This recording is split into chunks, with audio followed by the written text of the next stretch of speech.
Let's talk a little bit about Bucky Irving yesterday.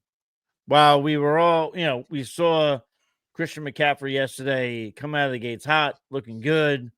Prior to that, in the 4 o'clock slate, we saw Mr. Bucky Irving go off. And as of right now, he is the number one running back on the week with 30.5 points scored. Went up against Carolina Panthers. And the big thing I want to mention here is keep in mind, the Buccaneers go up against this same Panthers team in week 17. So if you've got Bucky Irving, it's a good time to be alive. But Steve, what says you here?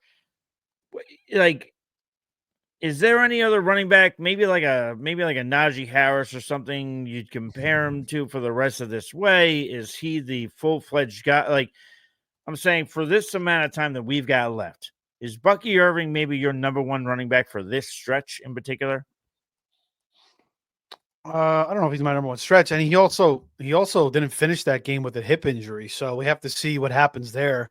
But yeah, I mean, we saw it, the week prior when he pulled away from Rachaad White, and they went right back to the well with Bucky Irving, and we kind of saw it a little bit in the beginning of the year. We saw flashes, and they kept using him, and I mean, last week, this past Sunday, man, he just looked unbelievable. I mean, 25 for 152 on the ground, catches another 3 balls for 33. But I mean, he looks awesome.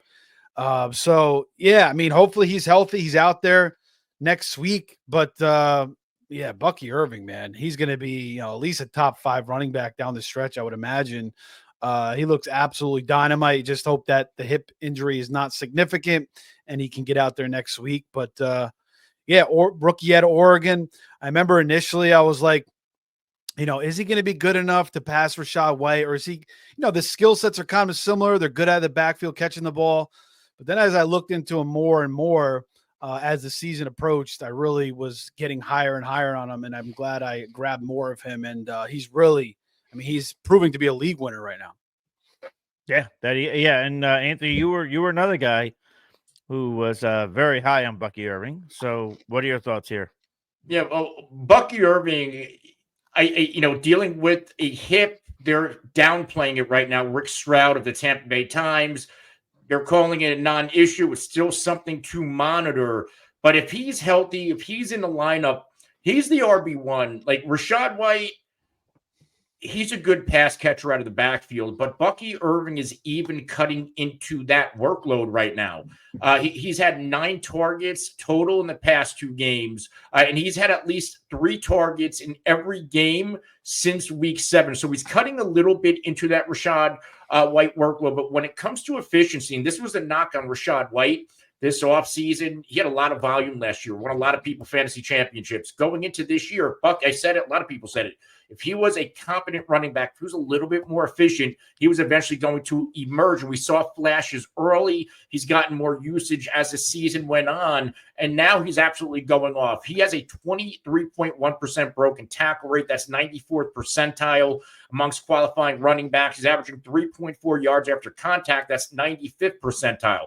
He's even really good. Like people talk about Rachaad White as a receiver. Bucky Irving, 10.3 yards after the catch with an 86.5% catch rate. He's being targeted on 24.5% of the routes he is running. He's a do-it-all running back.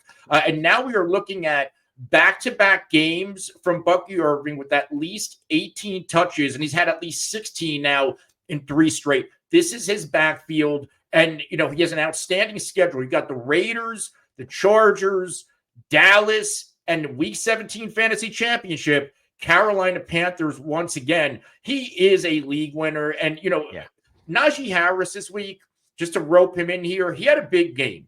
Now, Najee was quiet going into this game, but I was all in on Najee. This is one of those situations where I look at the historical narrative.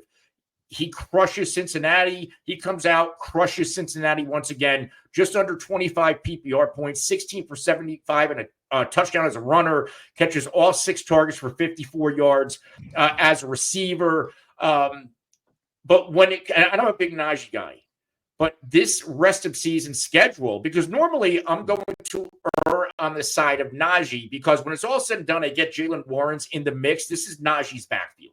Whereas Bucky Irving, we've seen Sean Tucker, White, and Bucky all score a touchdown, I think, against the Giants. There's, Najee's more of that. I know he's going to get that volume. He's at 19 and a half touches per game. I'm still going Bucky. I'm still going Bucky. Okay, and the reason why is the rest of season schedule for Najee Harris. Cleveland, 6th against the run. Philly, 5th. Baltimore on a road like Philly, 9th. KC in the fantasy championship, 1st. I get he's getting around 20 touches a game. But that is a gauntlet of terrible matchups where we just went over Bucky Irving. He's ascending and his matchups are great. He might have a little bit more competition, but like it is not even close. I'm starting Bucky Irving over Najee Harris for the rest of the season. Steve, do you have any other thoughts there, or can we move on? Yeah, as long as Bucky's healthy, I